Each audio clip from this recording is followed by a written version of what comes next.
প্রিয় দর্শক, সংবাদপত্রে বাংলাদেশ অনুষ্ঠান থেকে আমি রেজানুর রহমান আপনাদেরকে স্বাগত জানাচ্ছি। বিভিন্ন জাতীয় দৈনিকে প্রকাশিত খবরের বিশ্লেষণ নিয়ে আমাদের আজকের এই অনুষ্ঠানে অতিথি হিসাবে উপস্থিত আছেন সিনিয়র সাংবাদিক সৈয়দ ইশতিয়াক রেজা। স্বাগত আপনাকে অনুষ্ঠানে। পত্রপত্রিকার শিরোনাম প্রায় পড়ি অনুষ্ঠানে, কিন্তু আজকে একটু শিরোনাম না পড়ে মূল আলোচনায় যেতে চাই। প্রথম আলোর শিরোনাম হয়েছে ক্ষতিপূরণ থেকে বাদ পড়ছেন গরিবেরা, সড়ক দুর্ঘটনা। এই আলোচনাটি কেন করতে চাই? সড়ক দুর্ঘটনা, মানুষের মৃত্যু হয় এবং ক্ষতিপূরণ যদি দেওয়ার সুযোগ থাকে তাহলে তো গরিব মানুষের ক্ষতিপূরণ পাওয়ার সেই অধিকারটা রয়েছে। তো এখানে যেটা বলা হচ্ছে যে বিআরটিসির হিসাব মতে 15 মাসে নিহত আহত হয়েছেন 15,916 জন। ক্ষতিপূরণের জন্য আবেদন মাত্র 1,160টি। ক্ষতিপূরণ পেতেও দীর্ঘসর্তিতা পেয়েছেন মাত্র 267 জন। তাহলে এটাকে তৈরি করে রাখা হয় নাকি? অনেক ধন্যবাদ। দেখেন, সড়ক দুর্ঘটনায় মারাও যায়, কিন্তু মানে ক্ষতিগ্রস্ত হয়, মারা যায়, আহত হয় দরিদ্র মানুষেরা, সাধারণ মানুষেরা, কারণ তারাই পথচারী এবং তারাই বাস, ছোট ছোট 3 চাকার টেম্পো, নসিমন করিমন এগুলোতে চলাচল করেন। বাংলাদেশে এই একটা জায়গায় কোনোভাবেই সরকারের দৃষ্টি পড়ছে না, শাসন ব্যবস্থার দৃষ্টি পড়ছে, মানে নিয়ন্ত্রণও নেই। নিয়ন্ত্রণের কোনো ইচ্ছেও নেই। 2018 সালে একটা আইন করা হলো অনেক অ্যাক্সিডেন্টের পরে। আপনার মনে আছে যে ছাত্রদের একটা আন্দোলন হয়েছিল, সেই আন্দোলনে কথা দিয়েছিল সরকার যে একটা আইন হবে। আইন একটা করলো, কিন্তু সে আইন বাস্তবায়ন করতে পারলো না, কারণ সড়ক খাতের মাফিয়ারা সেটা করতে দিল না। এবং এটা এই জায়গায় বোধহয় সবাই এক, সরকার বিরোধী দল সবাই। এবং এই একটা খাত যেখানে মালিক আর শ্রমিকও এক, এবং সেটা হলো নৈরাজ্য কত করা যায়। এবং সম্প্রতি মন্ত্রিসভায় সে আইনটা আরও বেশি, সে আইনটা কিছুই ছিল না, বলতে গেলে পূর্ণ মাত্রায় তাদেরকে স্বাধীনতা দিয়েছিল হত্যাকাণ্ডের, সেটাকে আরও বেশি বা নরম করা হলো, যাতে যত ইচ্ছা হতো মারতে পারে এবং তাদের যাতে কিছু না হয়। আমি বহুদিন আপনার এখানেও বলেছি যে বাংলাদেশের সড়ক দুর্ঘটনায় কেন সরকারের দৃষ্টি নাই, এর কারণ হলো এত দরিদ্র মানুষের ক্ষতি হয় বেশি, খুব বড় কারো তেমন কিছু হয় না বলে এই দিকে সরকারের কোনো দৃষ্টি নেই, আলোচনাটা সেভাবে এইভাবে হয় না। নিয়ম হলো যে বেশ কিছু নিয়ম আছে। একটা হলো যে আমাদের হাইওয়েগুলোতে টিম থাকার কথা, যারা দ্রুত আহত, পুলিশ শুধু না, রেস্কিউ টিম, যারা দ্রুত হাসপাতালে পৌঁছে দিবে তার চিকিৎসার জন্য। আপনি কোথাও দেখেছেন এই টিম? আইনে কিন্তু আছে, বলা হয়েছে কিন্তু। এবং ট্রমা সেন্টার থাকার কথা হাইওয়ের পাশে, যেখানে তাদেরকে ইমিডিয়েটলি নিয়ে যাওয়া হবে। আইনে আছে যে তাদেরকে খুঁজে খুঁজে ক্ষতিপূরণ দিতে হবে। এখন উল্টা বলছে আবেদন করে না কেন?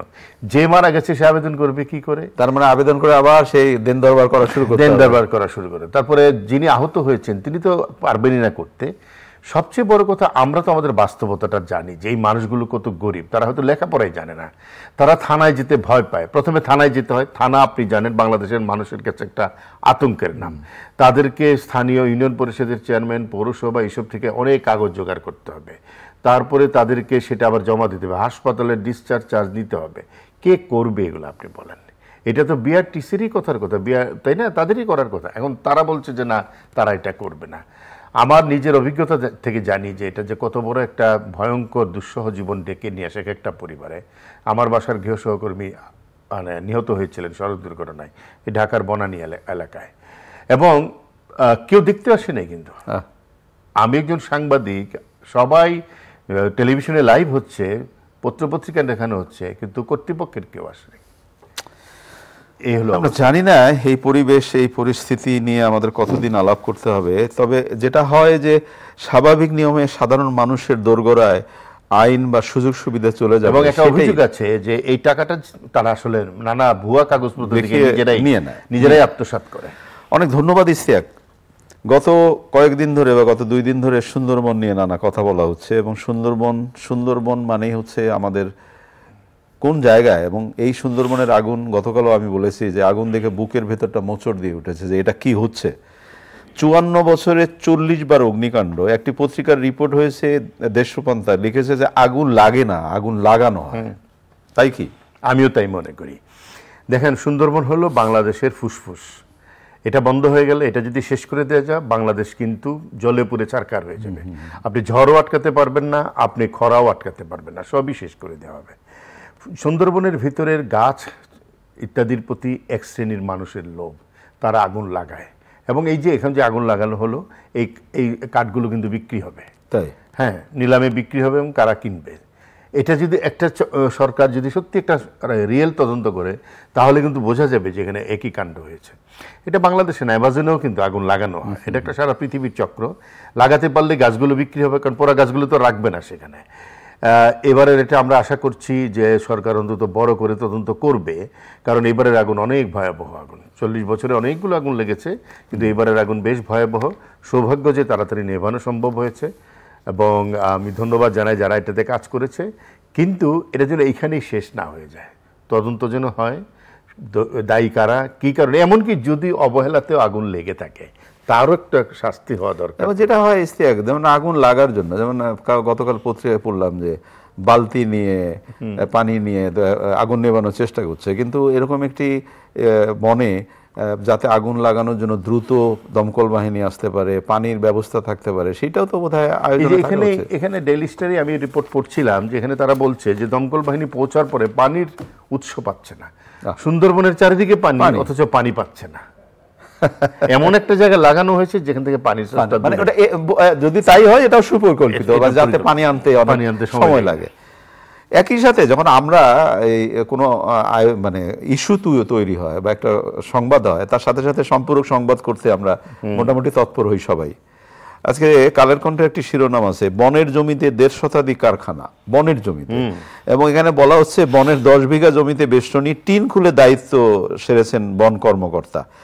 এখন বোধ করি কয়েকদিন এগুলো নিয়ে আলোচনা হবে, কিন্তু আলোচনা জরুরি না, এগুলো কিছুদিন আলোচনা হবে, তারপরে ভুলে যাবে। দেখেন, বনের এত কাছে, সুন্দরবনের সকলের বিরোধিতা সত্ত্বেও বাংলাদেশের পরিবেশবাদী সংগঠন, স্থানীয় জনগণ সবসময় হয় কি, উন্নয়নের কথা বলা হয় কি, স্থানীয় জনগণ যদি পছন্দ না করে সেই উন্নয়ন আসলে শেষ পর্যন্ত মানুষের কাজে লাগে না।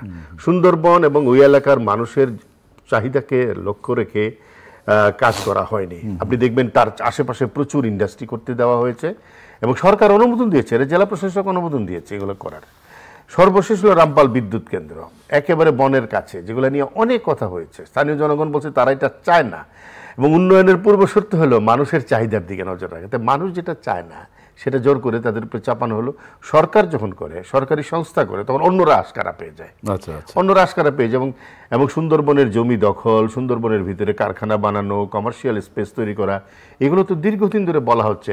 এগুলো হয় কি, আমরা বলি, সরকারের মন্ত্রণালয় আছে, তারা তো একটা মিটিং করবে, তারপরে সব বলে যাবে, অথবা অন্য কোনো আলোচনা চলে আসবে, তারপরে ওটা আলোচনা একদম ধামাচাপা পড়ে যাবে। হ্যাঁ, বিদ্যুতের কথা আপনি বললেন, সংসদে মুজিবুল হকের প্রশ্ন, গ্রামে 12 ঘন্টা লোডশেডিং, তাহলে বিদ্যুৎ গেল কোথায়? হ্যাঁ, প্রশ্ন তো এটাই, আমাদেরও প্রশ্ন, যে এত জেনারেশন, বিদ্যুতের শতভাগ সাফল্য, আমরা হাতিরঝিলে আলোকসজ্জা করলাম, আমরা ফায়ার ওয়ার্কস করলাম, আতশবাজি, নানা চর্চা করলাম, তাহলে বিদ্যুৎটা গেল কোথায়?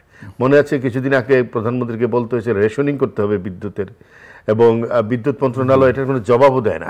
জবাব দেওয়ার একটা জায়গা ছিল, সেটা হলো এনার্জি রেগুলেটরি কমিশনের গণশুনানি হতো মানুষের একটা, এটা সেটা তুলে দেওয়া হয়েছে। এখন ওটা ছাড়াই সরকার যে কোনো সিদ্ধান্ত নিতে হবে। মানুষের কণ্ঠস্বর শোনার সামান্যতম একটা আয়োজন, এতে কিন্তু সরকারের কোনো কিছু বদলাতো না, কিন্তু মানুষের কণ্ঠটা শোনা হতো, সেটা বন্ধ করে দিয়েছে। মানুষকে কত ভয় পায়, মানুষকে কত অবজ্ঞা করা যায়, এবং কত যে একচ্ছত্রভাবে সিদ্ধান্ত নেওয়া যায়, তার দৃষ্টান্ত বিদ্যুৎ মন্ত্রণালয়। যখন তখন দাম বাড়াচ্ছে, যখন তখন চাপিয়ে দিচ্ছে মানুষের উপরে, কোথাও কোনো জবাব দিতে নাই। একটা সংসদ আছে, কোথাও কোনো আলোচনা নাই, খুব অদ্ভুত। এবং বিদ্যুৎ মন্ত্রী মনেই করেন না তার কোথাও জবাবদিহি করতে হবে। একজন বিদ্যুৎ উপদেষ্টা আছেন, জ্বালানি উপদেষ্টা, তিনিও মনে করেন না কোথাও জবাবদিহি করতে হবে। মানুষের কাছে জবাবদিহিতার কোনো জায়গা এই সরকার রাখে নাই। আমরা আশা করি যুগান্তরের এই রিপোর্টটি বা এই যে বক্তব্যটি, এটা নিয়ে আলোচনা হতে পারে যে বিদ্যুৎটা গেল কোথায়। আসলে এটাই তো সবচেয়ে বড় প্রশ্ন। আমার এবং আপনার দুজনেরই পেশাগত জীবনটা শুরু হয়েছিল বিশ্ববিদ্যালয়ের রিপোর্টার হিসাবে, এবং আমরা শিক্ষা ব্যবস্থা নিয়ে এখনো এই খোঁজ করি যে কি হয়, নজর থাকে।